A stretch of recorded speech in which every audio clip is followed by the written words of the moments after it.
দর্শক, রামকৃষ্ণ বলে গেছেন যে যতদিন বাঁচি ততদিন শিখি।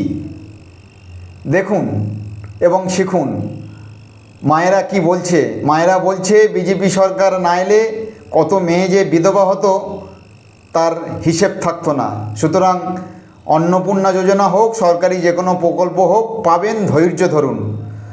আজকের বিজেপি সরকার এসছে বলে পশ্চিমবঙ্গ বেঁচেছে, সনাতন বেঁচেছে, হ্যাঁ, হিন্দু বেঁচেছে। তো সুতরাং এই ভিডিওটা একটু সবাই দেখুন এবং ভালো লাগলে লাইক শেয়ার করুন আর সবার মধ্যে ছড়িয়ে দিন ভিডিওটা। এই মায়েদের কাছ থেকে শিখুন, যেসব মারা রাস্তায় গড়াগড়ি খাচ্ছেন, লুটোপুটি খাচ্ছেন, অভিনয় করছেন, তাদের জন্য এই ভিডিওটা দেখুন। আরে এখনই মানে বসনা বচ্ছে ভান্ডার চাই, এ চাই, ও।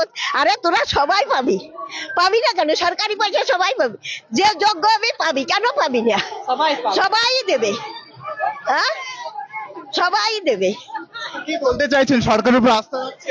সরকারের ব্যবস্থা আছে, দেবে, ও দেবে। কিছু দেরি হবে, দেরি হবে একটু, দেবে না কেন? সবাইকেই দেবে, যোগ্য যে আছে সবাই পাবে। তো কত লোক বিধবা হয়ে যেত, মেয়ে ছেলেরা। তো চিল্লা চিল্লি অনেক কিছু করছি না। একটা লোক কদিন এসছে, 100 দিন হয়েছে তো।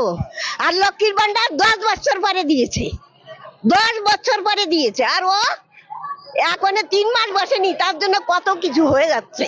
লোকটাও অস্থির হবে, শান্তি করে বসবে, থাকবে, তারপরে তো সে সবাইকে দেবে।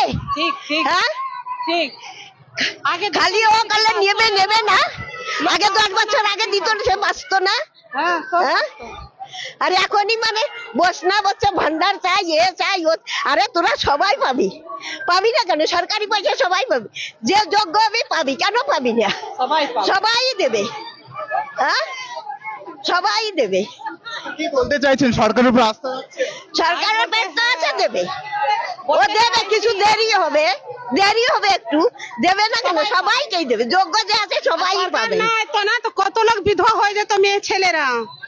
কাউকে ছাড়তো না 3 মিলিয়ন মূল্য। বিজেপি না আসলে কি হতো? বিজেপি না এলে যদি না এলে আমরা থাকতেই পারতাম না।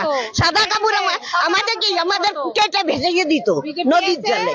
অনেক মহিলা বেঁচেছে, বিধবা হতে বেঁচেছে, সোহাগদের বেঁচেছে। দেখছেন বিজেপি আসাতে সিঁদুর পেলো পেলো সিঁদুর রক্ষা পেলো। বিজেপি না এতো তো অনেক মহিলার স্বামী মারা যেত, ঘরে ঢুকে ঢুকে মারতো। আমি 10 বছর আমাকে ছাড়িয়ে দিল। ধমকি খেয়েছি, অনেক ধমকি খেয়েছি, কিছু আছে, অনেক ধমকি।